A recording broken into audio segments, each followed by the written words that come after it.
What is good, Laker Nation, Laker Reaction family? It's your man Franky back up in the building with another edition of Lakers Reaction. And this week in the land of the purple and gold, it's been a historic week to say the least, especially after that Friday night with King LBJ doing his thing.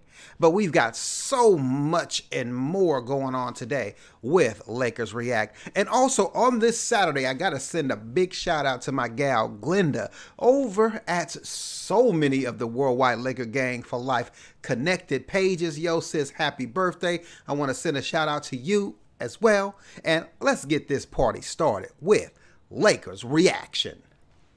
Now, when looking at the NBA fan debates, man, to get an argument going is pretty easy when you bring up LeBron versus Michael Jordan. This week, those fans who are always involved in arguments got a little bit of ammunition as Michael Jordan was surpassed by LeBron James in the all-time scoring list. That is where a comment came through on the Facebook group Let's Talk NBA Basketball, where Isaiah came through with some firepower LeBron's accomplishments, saying, so, LeBron passed MJ on the all-time scoring list on fewer field goals made, so who's a better scorer? Well, of course, keep in mind that this conversation goes with LeBron taking down Michael Jordan in scoring, and that was a lot of Jordan fans' arguments where the fact that Jordan could score at will and LeBron could not, with others responding, it just got wacky to Isaiah's comments. Like Andres came in, and he wasn't feeling the question, saying, dumb question, it's about statistics. Divide the hours MJ played versus the hours LeBron James is playing. The math will add up. Michael Jordan was out of the game on his peak years, otherwise could be 10-0 instead of 6-0, he's saying there in the finals. Read a little bit about statistics. That'll help you understand better with your facts. Of course, keeping my comments solely based on scoring, I can understand where that was going. As a reminder, in my mind, I'm thinking about who was the better scorer in scoring, which honestly, it's hard to knock Michael Jordan. And that's where this next comment from Daka said, took 16 seasons to do what MJ did and 13 plus. That bleep has many lacking areas. This bleep, together with his fans, have need that will never be satisfied. MJ is still relevant to the game and reputation of NBA after so many years of retirement. Yo, at the end of the day, family, the fans will be the fans. Example, I did love Michael Jordan, but hands down was a die-hard Kobe fan. So there wasn't much anybody could say to me about Kobe without me getting in my feelings too. Now, continuing on next, we had Damian joining the conversation, focusing on efficiency, saying, Mike was a great scorer. Nobody will ever question that, but Mike put up more shots in 12 seasons than LeBron has right now, and he's still playing. They both shoot right at 50%. If LeBron took as many shots as Mike did, he'd already have 40,000 points. I hate these comparisons because they are absolutely nothing alike. Yeah. And with Damian's post there, I am definitely in the same ballpark. At what point do we not realize that these two players are nothing alike in the NBA world, personality-wise, community leadership-wise, and more? These are just two totally different brothers on and off the court. I did have a chance to watch Michael Jordan for most of his NBA career. Michael Jordan was a different animal, and I can see why some could say he's the greatest of all time. But I can also appreciate LeBron, especially after he came to the Lakers. Not that I didn't see him before, but now that I'm watching LBJ night in and night out and some of the things that he does on the court, it's truly mind-boggling. Seeing his game and how he gets others involved truly represents his generation and greatness in his generation of players. As for me, I can respect greatness on all levels, and I don't necessarily have to point out the greatest of all time, but enjoy both stars. That's all I'm saying. This time of year is exciting for many fans with the trade deadline nearing. And for others, this time of year or time during the season can be quite annoying. And that's for fans like myself. After undergoing the issues we had last season with the young Lakers rebelling during the trade time or after the trade deadline when they didn't get traded for Anthony Davis, honestly, it feels just a little bit like the media is trying to stir up drama again because they're looking for a story to get those clicks, even though most of our players are pretty much untradeable. Now, when you examine the salary cap fix that we're in and players that are not working out, most of them have no trade clauses. So that's where this next comment from Noel echoed my sentiments, sharing, last year when we were 30-31 and out of the top 8, we wanted to trade everyone except LeBron for AD, I should say. Now we're 30-7 and on top of the West with AD here, we still want to trade somebody. I guess that's what 6 years of losing does for you. You care more for stats than wins. You wouldn't be happy without what we have. Now, beyond the hype of a great record, as a general manager, now Rob Pelinka has to address holes in the squad. And that is where Allen chimed in, sharing, there's a lot to take in from losing. Despite that, the Lakers have the second best record in the league, but there is still a lot of weakness. They're 20th at 3 points made, 28th in free throws made, 21st in bench points. This is a huge season why they are 9-7 against teams that are above 500. So yes, there will be trade rumors because these are serious issues to improve on. You can't be playing in a playoff game and be missing free throws. That's pretty damn serious. Not saying they have to make trades necessarily, but if you can trade for someone that will improve all three categories here, you do it. Now, of course, I opened this segment saying the trade rumors can be annoying, and that is where Glendale posted, can't stand stupid fans joining this group and want to either trade Kuzma and complain while LeBron is still on the team. Bleep these stupid bandwagon fans. Ooh wee, oh my. He was definitely not feeling all of that.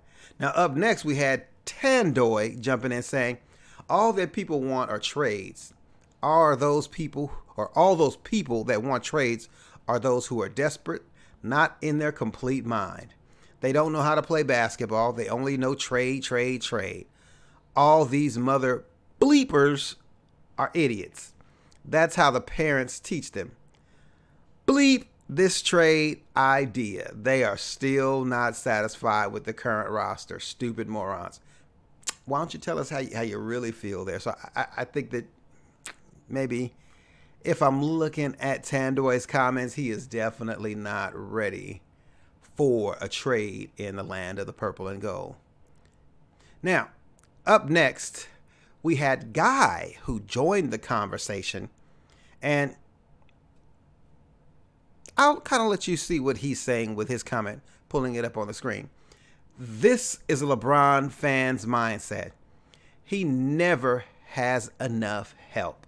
The NBA is now mostly bigs too, but they want to add build. Ha ha ha. Well,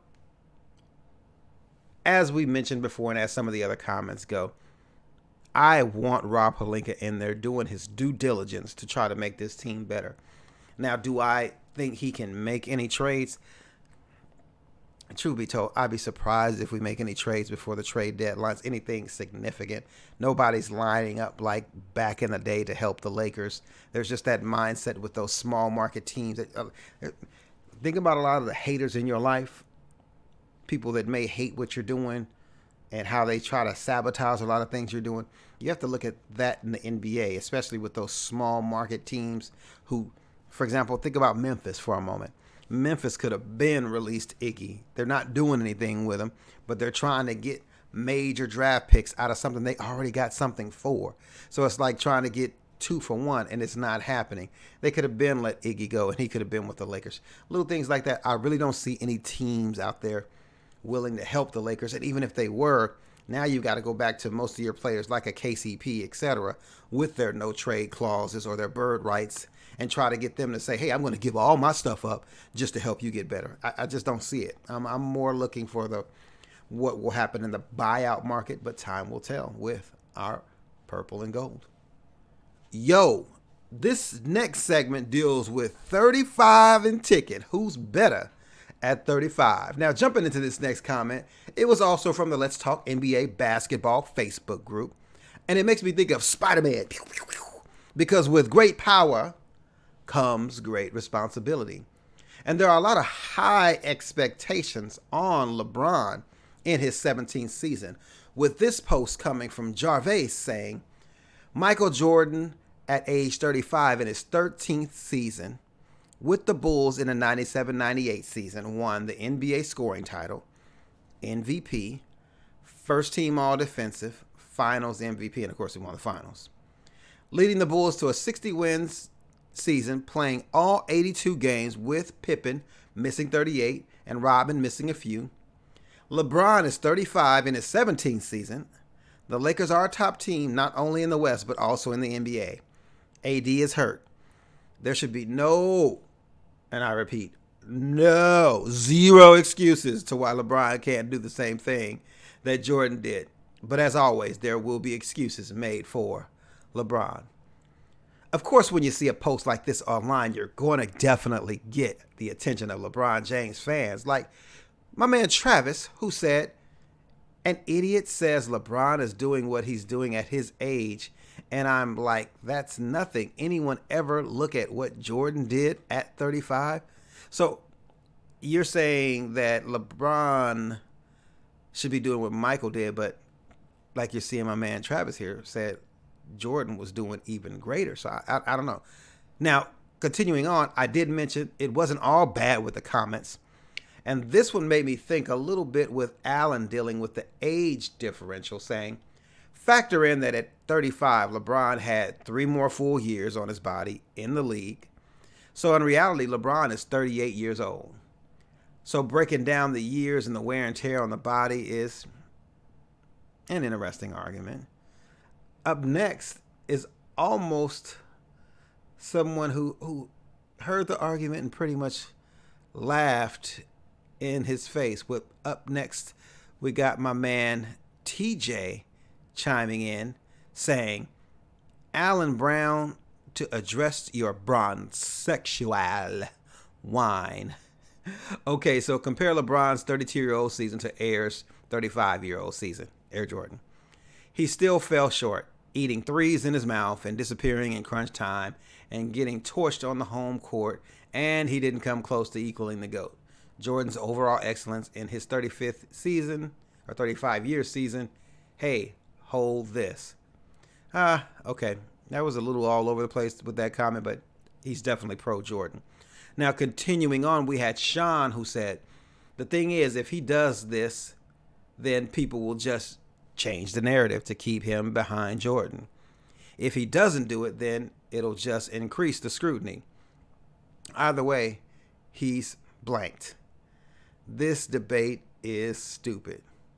Now, finally, we had a comment coming from Damien who jumped in on the conversation posting, what in the world does 1998 have to do with 2020? Man, why not say Wilt Chamberlain never averaged less than 18 rebounds a game? Why didn't Mike do that? See how stupid that sounds? Yo, and that's the final comment, pretty much aligned with where I'm going with my thought process as well. Comparing LeBron to Michael is so not realistic. We're looking across 2 different eras with completely different competition, athleticism, and to make matters worse, we're dealing with this era versus the competition in that past era and making it complex. The rules and regulations on defense, this is not apples to apples, folks. And that's all I'm saying. Yo, thanks again for checking us out here on Lakers React, where we come through weekly talking everything you're talking about as a Laker fan for the purple and gold. If you get a chance, you got our connection info up top. I am out. I am ready to see you next week, and Deuces from Lakers Reaction.